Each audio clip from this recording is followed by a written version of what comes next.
അപ്പോൾ ഈ വഴുതനങ്ങ ഒരു രാജ്ഞിയാണെന്ന് അറിയാത്ത ഒരുപാട് പേരുണ്ട് കേട്ടോ.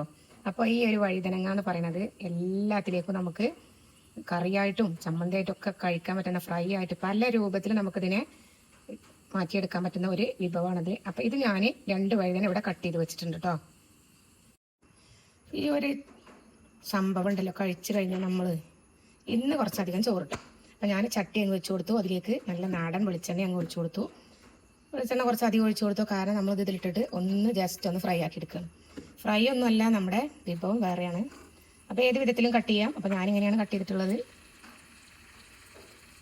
പിന്നെ ഒരു വഴുവഴുപ്പ് ഒരു സ്റ്റാർച്ചൊക്കെ ഉണ്ടാവും. അപ്പോൾ അതൊക്കെ ഞാൻ ഒരു അരമണിക്കൂർ വെള്ളത്തിലിട്ടിട്ട് അതൊക്കെ കളഞ്ഞതിന് ശേഷം കഴുകി തുടച്ചെടുത്തിട്ടുള്ളതാണ് കേട്ടോ. അപ്പോൾ ഇതേപോലെ തന്നെ ചെയ്യുക. ഇത് നന്നായി ഒരു ഗോൾഡൻ കളറാവുന്നത് വരെ നമുക്ക് ഫ്രൈ ചെയ്തെടുക്കാം. അപ്പോൾ നമ്മുടെ വഴുതനങ്ങ ഈ രൂപത്തിലേക്ക് മാറ്റിയിട്ടുണ്ട്. ആദ്യം ഞാനും വിചാരിച്ചിരുന്നു ഈ വഴുതന വെച്ചിട്ട് ഇങ്ങനെയൊക്കെ ചെയ്താൽ ഒരു ടേസ്റ്റ് ഉണ്ടാവില്ല, വഴുവഴുപ്പല്ലേ എന്നൊക്കെ വിചാരിച്ചിരുന്നു കേട്ടോ.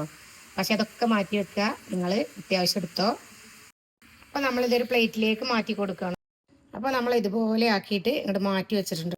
ഇനി ഇതാ കണ്ടല്ലോ, നമ്മുടെ ചുവന്നമുളകാണ്. 15 ചുവന്നമുളകാണ് ഞാൻ ഇതിലേക്ക് ഇട്ട് കൊടുക്കുന്നത്. നന്നായിട്ട് ഇതും കൂടി അതേപോലെ നമുക്കൊന്ന് ഫ്രൈ ആക്കി.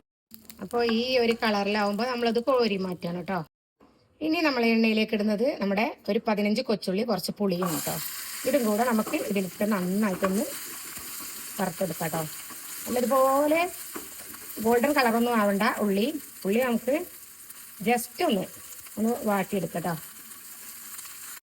നമ്മൾ അമ്മിയിലിട്ടിട്ടാണ് ചതച്ചെടുക്കുന്നത്. ആവശ്യത്തിനുള്ള ഉപ്പും കൂടി ഇട്ടിട്ട് ആദ്യം നമുക്ക് ഇത് ചതച്ച്, നമ്മുടെ ഉള്ളിയൊക്കെ ഇവിടെ വാടി കിട്ടിയിട്ടുണ്ട്. ഇതിവിടെ ചൂടാറാനായിട്ട് വെക്കുകയാണ്. ഞാൻ മുളകൊന്ന് ചതച്ചെടുക്കട്ടെ. അപ്പോൾ മുളക് അങ്ങ് ചതച്ചെടുത്തു. ഇനി ഞാൻ വഴുതനങ്ങ ഇട്ട് കൊടുക്കുന്നത്. അത് കഴിഞ്ഞതിന് ശേഷം നമ്മുടെ പുളിയും ഉള്ളിയും ഇട്ട് കൊടുത്തിട്ട് ഞാൻ നന്നായിട്ട് അരച്ചെടുക്കാൻ പോവുകയാണ്. വഴുതനയൊക്കെ ഈ ഒരു രൂപത്തിൽ ആവണം കേട്ടോ. നന്നായിട്ട് ഒന്ന് കുഴഞ്ഞു വന്നിട്ട് വഴുതനയും പുളിയും നമ്മൾ അരച്ചു. ഉള്ളി ജസ്റ്റ് ഒന്ന് ക്രഷാക്കി ഇനി നമ്മൾ ഇതൊരു പാത്രത്തിലേക്ക് മാറ്റിയാണ് കേട്ടോ.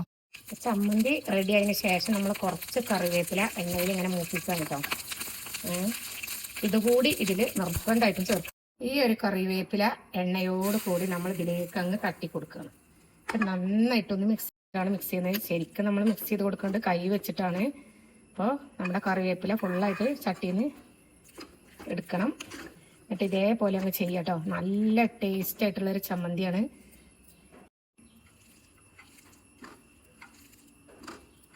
അപ്പോൾ വെറുതെയെങ്കിലും ഫുഡ് കഴിക്കാൻ സമയമായിട്ടില്ലെങ്കിലും നമ്മളിതൊന്ന് കഴിച്ചു പോകട്ടോ. അത്രയും ടേസ്റ്റുള്ളൊരു ചമ്മന്തിയാണ്. ഇതുപോലെ റെഡിയാക്കിയിട്ട് കഴിക്കണമെന്നുണ്ടെങ്കിൽ നിങ്ങൾക്ക് വേറെ ചോറിലേക്ക് കൂട്ടാനുകളൊന്നും വേണ്ട കേട്ടോ. അപ്പോൾ ഇതുപോലെ നിങ്ങളൊന്ന് ഉണ്ടാക്കി കഴിച്ചു നോക്ക്.